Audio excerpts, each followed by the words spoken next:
ನಮಸ್ತೆ ಎಲ್ರಿಗೂ ಅನು ಕುಕಿಂಗ್ ಚಾನಲ್ಗೆ ಸ್ವಾಗತ. ನಾನು ಅನಿತಾ. ಇವತ್ತಿನ ರೆಸಿಪಿನಲ್ಲಿ ತುಂಬಾ ಸುಲಭವಾಗಿ ಈಸಿಯಾಗಿ ಹಾಗೆಯೇ ಯಾವಾಗ ನಮಗೆ ನಾನ್ ವೆಜ್ ತಿನ್ನಬೇಕು ಅನಿಸಿದ್ರು ಅಥವಾ ಬಿರಿಯಾನಿ ತಿನ್ನಬೇಕು ಅನಿಸಿದ್ರು ತುಂಬ ಸುಲಭವಾಗಿ ಒಂದು ಅರ್ಧ ಗಂಟೆ ಟೈಮಲ್ಲಿ ನಾವು ಮಾಡ್ಕೊಳ್ಬೋದಾದಂಥ ಒಂದು ರೆಸಿಪಿ ಬಿರಿಯಾನಿ. ಸುಲಭವಾಗಿ ಹೇಗೆ ಮಾಡೋದು ಅಂತ ನೋಡ್ಕೊಳ್ಳೋಣ. ಅದಕ್ಕೂ ಮುಂಚೆ ನೀವಿನ್ನೂ ನನ್ನ ಚಾನಲ್ಗೆ ಸಬ್ಸ್ಕ್ರೈಬ್ ಆಗಿಲ್ಲ ಅಂತಂದರೆ ಪ್ಲೀಸ್ ಸಬ್ಸ್ಕ್ರೈಬ್ ಮಾಡ್ಕೊಳ್ಳಿ, ಪಕ್ಕದಲ್ಲೇ ಇರುವಂಥ ಬೆಲ್ ಬಟನನ್ನು ಕ್ಲಿಕ್ ಮಾಡಿ. ಬನ್ನಿ ಇವಾಗ ಹೇಗೆ ಮಾಡೋದು ಅಂತ ನೋಡ್ಕೊಳ್ಳೋಣ. ಮೊದಲಿಗೆ ನಾನಿಲ್ಲಿ ಒಂದು ಕುಕ್ಕರ್ನ ಬಿಸಿಗಿಟ್ಟಿದ್ದೆ. ಅದಕ್ಕೆ ಒಂದು 3 ಟೇಬಲ್ ಸ್ಪೂನು ಎಣ್ಣೆ ಹಾಕಿ, ಎಣ್ಣೆ ಸ್ವಲ್ಪ ಬಿಸಿ ಆಗೋ ತನಕ ಬಿಟ್ಟಿದ್ದೆ. ಅದಾದಮೇಲೆ ಸ್ವಲ್ಪ ಪಲಾವ್ ಸಾಮಾನನ್ನು ಹಾಕ್ಕೊಂಡಿದ್ದೀನಿ. ಅಂದರೆ ಪಲಾವ್ ಎಲೆ, ಒಂದು ಸ್ವಲ್ಪ ಜಾಪತ್ರೆ, ಒಂದು ಏಲಕ್ಕಿ, ಒಂದು ಲವಂಗ, 1 ಇಂಚು ಚಕ್ಕೆ, ಇದಿಷ್ಟನ್ನು ಹಾಕಿ ಅದರಲ್ಲಿರುವಂಥ ಹಸಿ ಸ್ಮೆಲ್ಲೆಲ್ಲ ಹೋಗೋ ತನಕ ಚೆನ್ನಾಗಿ ಫ್ರೈ ಮಾಡಿಕೊಂಡು, ಇವಾಗ ಇದಕ್ಕೆ 1 ಸ್ಪೂನು ಶುಂಠಿ ಬೆಳ್ಳುಳ್ಳಿ ಪೇಸ್ಟು, ಹಾಗೆಯೇ ಖಾರಕ್ಕೆ ತಕ್ಕನಾಗಿ ಹಸಿಮೆಣ್ಸಿನ್ಕಾಯಿ. ನಾನಿಲ್ಲಿ ಒಂದು 4 ಹಸಿಮೆಣ್ಸಿನ್ಕಾಯಿನ ಮಧ್ಯಕ್ಕೆ ಸೀಳ್ಕೊಂಡು ಹಾಕ್ಕೊಂಡಿದ್ದೀನಿ. ಸಣ್ಣದಾಗಿ ಕಟ್ ಮಾಡಿಲ್ಲ, ನನ್ನ ಮಗ ತಿನ್ನೋದಿಲ್ಲ, ಅದಕ್ಕೋಸ್ಕರ ಅವನು ಸ್ವಲ್ಪ ಖಾರ ಸಿಕ್ಕಿದ್ರೂ ತಿನ್ನೋದು ಕಷ್ಟ, ಅದಕ್ಕೋಸ್ಕರ ನಾನು ಈ ರೀತಿ ಉದ್ದುದಕ್ಕೆ ಕಟ್ ಮಾಡಿ ಹಾಕ್ಕೊಂಡು ಚೆನ್ನಾಗಿ ಫ್ರೈ ಮಾಡ್ಕೊಳ್ತಾ ಇದ್ದೀನಿ ಎಣ್ಣೆಯಲ್ಲಿ. ಅದಾದಮೇಲೆ 1-2 ಈರುಳ್ಳಿನ ಸಣ್ಣದಾಗಿ ಕಟ್ ಮಾಡಿ ಇಟ್ಕೊಂಡಿದ್ದೆ, ಅದನ್ನು ಕೂಡ ಹಾಕ್ಕೊಂಡಿದ್ದೀನಿ. ಶುಂಠಿ ಬೆಳ್ಳುಳ್ಳಿ ಪೇಸ್ಟು ಹಸಿ ಸ್ಮೆಲ್ಲೆಲ್ಲ ಹೋಗೋ ತನಕ ಚೆನ್ನಾಗಿ ಫ್ರೈ ಮಾಡ್ಕೊಳ್ಳಿ. ಅದಾದಮೇಲೆ ಈರುಳ್ಳಿನ ಹಾಕ್ಕೊಳ್ಳಿ. ಇವಾಗ ನೋಡಿ ಈ ರೀತಿ ಈರುಳ್ಳಿನ ಚೆನ್ನಾಗಿ ಫ್ರೈ ಮಾಡ್ಕೊಳ್ತಾ ಇದ್ದೀನಿ. ಸ್ವಲ್ಪ ಕಲರ್ ಚೇಂಜ್ ಆಗೋ ತನಕ ಫ್ರೈ ಮಾಡ್ಕೊಂಡಿದ್ದೀನಿ. ಅದಾದಮೇಲೆ 2 ಮೀಡಿಯಮ್ ಸೈಜ್ ಟೊಮೊಟೊನ ಸಣ್ಣದಾಗಿ ಕಟ್ ಮಾಡಿ ಹಾಕ್ಕೊಂಡಿದ್ದೀನಿ. ನಾನಿಲ್ಲಿ ಯಾವ ಪದಾರ್ಥನೂ ರುಬ್ಬಿ ಹಾಕ್ಕೊಳ್ತಾ ಇಲ್ಲ, ಇದೇ ರೀತಿಯೇ ಫ್ರೈ ಮಾಡ್ಕೊಳ್ತಾ ಇದ್ದೀನಿ ಚೆನ್ನಾಗಿ ಎಣ್ಣೆಯಲ್ಲಿ.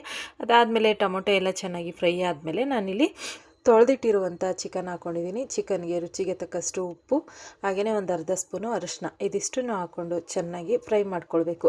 ಆ ಚಿಕನಲ್ಲಿ ಬಿಟ್ಕೊಳ್ಳುವಂಥ ನೀರೆಲ್ಲ ಸುಂಡಿ ಅದು ಎಣ್ಣೆ ಬಿಟ್ಕೊಳ್ಳೋ ತನಕ ಚೆನ್ನಾಗಿ ಚಿಕನ್ನ ಫ್ರೈ ಮಾಡ್ಕೊಳ್ಬೇಕು.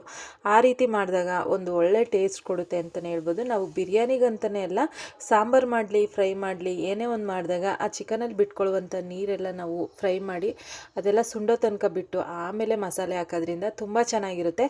ನೋಡಿ ಇವಾಗ ಚಿಕನಲ್ಲಿ ಇರುವಂಥ ನೀರೆಲ್ಲ ಸುಂಡಿದೆ. ಅದಾದಮೇಲೆ ನಾನಿಲ್ಲಿ ಒಂದು ಟೇಬಲ್ ಸ್ಪೂನು ಧನಿಯಾ ಪುಡಿ, ಹಾಗೆಯೇ ಒಂದು ಅರ್ಧ ಸ್ಪೂನು ಚಿಕನ್ ಮಸಾಲ, ಇದಿಷ್ಟನ್ನು ಹಾಕ್ಕೊಂಡು ಚೆನ್ನಾಗಿ ಮಿಕ್ಸ್ ಮಾಡ್ಕೊಳ್ತಾ ಇದ್ದೀನಿ. ಮಸಾಲೆ ಏನು ಫ್ರೈ ಮಾಡೋದು ಬೇಡ, ಚೆನ್ನಾಗಿ ಈ ರೀತಿ ಮಿಕ್ಸ್ ಮಾಡಿಕೊಂಡ್ರೆ ಸಾಕು.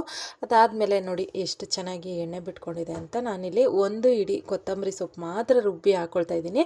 ನೀವು ರುಬ್ಬಲ್ಲ ಹಾಗೆ ಹಾಕ್ತೀವಂದರೆ ಹಾಗೂ ಕೂಡ ತುಂಬ ಚೆನ್ನಾಗಿರುತ್ತೆ. ನಾನಿಲ್ಲಿ ನನ್ನ ಮಗಳು ಹೇಳಿದ್ಲಂತ ಹೇಳಿ ನಾನು ರುಬ್ಬಿ ಹಾಕ್ತಾಯಿದ್ದೀನಿ ಅಷ್ಟೇ. ಹಾಗೆ ಮಾಡಬೇಕಂತಲೇ ನಾನು ಹೆಚ್ಚಿ ಇಟ್ಕೊಂಡಿದ್ದೆ, ಆದರೆ ನನ್ನ ಮಗಳು ರುಬ್ಬಿ ಹಾಕಿ ಮಮ್ಮಿ ಅಂತ ಹೇಳಿದ್ರಿಂದ ನಾನು ರುಬ್ಬಾಕ್ತೆ. ಹಾಗೆಯೇ 1-2 ಸ್ಪೂನು ಮೊಸರು, ಇದಿಷ್ಟನ್ನು ಹಾಕ್ಕೊಂಡು ಮೊಸರಲ್ಲಿ ಇರುವಂಥ ಹಸಿ ಸ್ಮೆಲ್ಲೆಲ್ಲ ಹೋಗಬೇಕು. ಆ ಮೊಸರಲ್ಲಿರುವಂಥ ಹಸಿ ಸ್ಮೆಲ್ಲೆಲ್ಲ ಹೋಗಿ ನಮಗಲ್ಲಿ ಎಣ್ಣೆ ಬಿಟ್ಕೊಳ್ಬೇಕು, ಅಲ್ಲಿ ತನಕ ಫ್ರೈ ಮಾಡ್ಕೊಳ್ಬೇಕು. ನೋಡಿ ಇವಾಗ ನಾನು ಕೂಡ ಒಂದು 2 ನಿಮಿಷ ಮೀಡಿಯಮ್ ಫ್ಲೇಮಲ್ಲಿ ಇಟ್ಕೊಂಡು ಚೆನ್ನಾಗಿ ಫ್ರೈ ಮಾಡ್ಕೊಂಡಿದ್ದೀನಿ. ಮೊಸರು ಹಾಕಿದಾಗ ನಾವು ಎಷ್ಟು ಚೆನ್ನಾಗಿ ಫ್ರೈ ಮಾಡ್ತೀವೋ ಅಷ್ಟು ಟೇಸ್ಟ್ ಚೆನ್ನಾಗಿರುತ್ತೆ. ಇವಾಗ ನೋಡಿ ಈ ರೀತಿ ಎಣ್ಣೆ ಬಿಟ್ಕೊಳ್ಳೋ ತನಕ ನಾವು ಮಸಾಲೆ ಎಲ್ಲ ಹಾಕಿದ್ಮೇಲೆ ಚೆನ್ನಾಗಿ ಫ್ರೈ ಮಾಡ್ಕೊಳ್ಬೇಕು. ಅದಾದಮೇಲೆ ನಾನಿಲ್ಲಿ ಫಸ್ಟಿಗೆ ನೀರು ಹಾಕ್ಕೊಳ್ತಾ ಇದ್ದೀನಿ. 1 ಗ್ಲಾಸ್ ಅಕ್ಕಿಗೆ 2 ಗ್ಲಾಸು ನೀರನ್ನ ಹಾಕ್ಕೊಳ್ತಾ ಇದ್ದೀನಿ. ನೀರೆಲ್ಲ ಚೆನ್ನಾಗಿ ಕುದಿಬೇಕು. ಈ ಟೈಮಲ್ಲಿ ಉಪ್ಪು ಸಪ್ಪೆನ ನೋಡ್ಕೊಳ್ಳಿ. ಉಪ್ಪು ಸಪ್ಪೆ ಖಾರ ಎಲ್ಲದನ್ನು ನೋಡಿಕೊಂಡು ನಿಮಗೆ ಖಾರ ಇನ್ನೂ ಬೇಕನ್ಸಿದ್ರೆ ಖಾರ ಹಾಕ್ಕೊಳ್ಳಿ, ಸ್ವಲ್ಪ ಖಾರದ ಪುಡಿನ ಹಾಕ್ಕೊಳ್ಳಿ, ಸಾಕಾಗುತ್ತೆ. ಅದಾದಮೇಲೆ ನಾನಿಲ್ಲಿ 1 ಗ್ಲಾಸ್ ಅಕ್ಕಿನ ತೊಳೆದು ಇಟ್ಕೊಂಡಿದ್ದೆ, ಅದನ್ನು ಕೂಡ ಹಾಕ್ಕೊಳ್ತಾ ಇದ್ದೀನಿ. ನಾನೇನು ನೆನೆಸಿರಲಿಲ್ಲ, ಬರೀ ತೊಳೆದು ಹಾಕ್ಕೊಳ್ತಾ ಇದ್ದೀನಿ ಅಷ್ಟೇ. ನೀಟಾಗಿ 1-2 ಸರಿ ನಾನು ಮನೆಯಲ್ಲಿ ಏನು ರೈಸ್ನ ಬಳಸ್ತೀನಿ ಅದೇ ರೈಸ್ ಹಾಕ್ಕೊಂಡಿದ್ದೀನಿ. ಇವಾಗ ಇದನ್ನು ಚೆನ್ನಾಗಿ ಮಿಕ್ಸ್ ಮಾಡಿ ಕುದಿಯೋದಕ್ಕೆ ಬಿಟ್ಬಿಡೋಣ. 1-2 ಕುದಿ ಬರಲಿ. ಅದಾದಮೇಲೆ ಮುಚ್ಚಳನ ಮುಚ್ಚಿ, ನೋಡಿ ನನಗೆ ಉಪ್ಪು ಖಾರ ಎಲ್ಲ ಕರೆಕ್ಟಾಗಿತ್ತು, ಹಂಗಾಗಿ ನಾನು ಮುಚ್ಚಳನ ಮುಚ್ಚಿ ಒಂದು ವಿಸಲ್ ಬರ್ಸ್ಕೊಳ್ತಾ ಇದ್ದೀನಿ. ತುಂಬ ಜಾಸ್ತಿ ಬರ್ಸ್ಕೊಳ್ತಾ ಇಲ್ಲ. ಇವಾಗ ನೋಡಿ ವಿಸಿಲ್ ಬಂದಿದೆ ನನಗೆ 1 ವಿಸಲು. ಅದಾದಮೇಲೆ ಓಪನ್ ಮಾಡಿ ತೋರಿಸ್ತಾ ಇದ್ದೀನಿ. ನೋಡಿ ಎಷ್ಟು ಚೆನ್ನಾಗಿ ಬಿರಿಯಾನಿ ರೆಡಿಯಾಗಿದೆ ಅಂತ. ತುಂಬ ಚೆನ್ನಾಗಿ ಬಂದಿದೆ ಫ್ರೆಂಡ್ಸ್. ಹಾಗೆಯೇ ಟೇಸ್ಟ್ ಕೂಡ ತುಂಬ ಚೆನ್ನಾಗಿರುತ್ತೆ. ನಾವು ಎಷ್ಟು ಸಿಂಪಲಾಗಿ ಈ ಬಿರಿಯಾನಿನ ಮಾಡ್ಕೊಳ್ಬೋದು ಅಷ್ಟೇ ಟೇಸ್ಟಿಯಾಗಿರುತ್ತೆ. ಒಂದ್ಸರಿ ಈ ವಿಧಾನನ ಟ್ರೈ ಮಾಡಿ. ಬ್ಯಾಚುಲರ್ಗಂತೂ ಒಂದು ಒಳ್ಳೆ ರೆಸಿಪಿ ಅಂತಲೇ ಹೇಳ್ಬೋದು. ಒಂದು ಹಾಫ್ ಆನ್ ಅವರ್ ಟೈಮಲ್ಲಿ ಮಾಡೋದು ಹೇಗೆ ಅಂತ ತೋರಿಸ್ಕೊಟ್ಟಿದ್ದೀನಿ.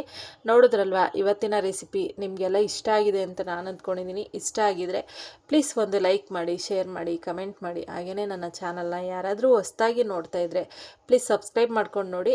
ಇದೇ ರೀತಿ ನನ್ನ ಚಾನಲ್ನ ನೋಡಿ ಸಪೋರ್ಟ್ ಮಾಡಿ. ನಿಮ್ಮ ಫ್ರೆಂಡ್ಸ್ ಆ್ಯಂಡ್ ಫ್ಯಾಮಿಲಿಗೆ ಶೇರ್ ಮಾಡೋದನ್ನು ಮರಿಬೇಡಿ. Thank you for watching.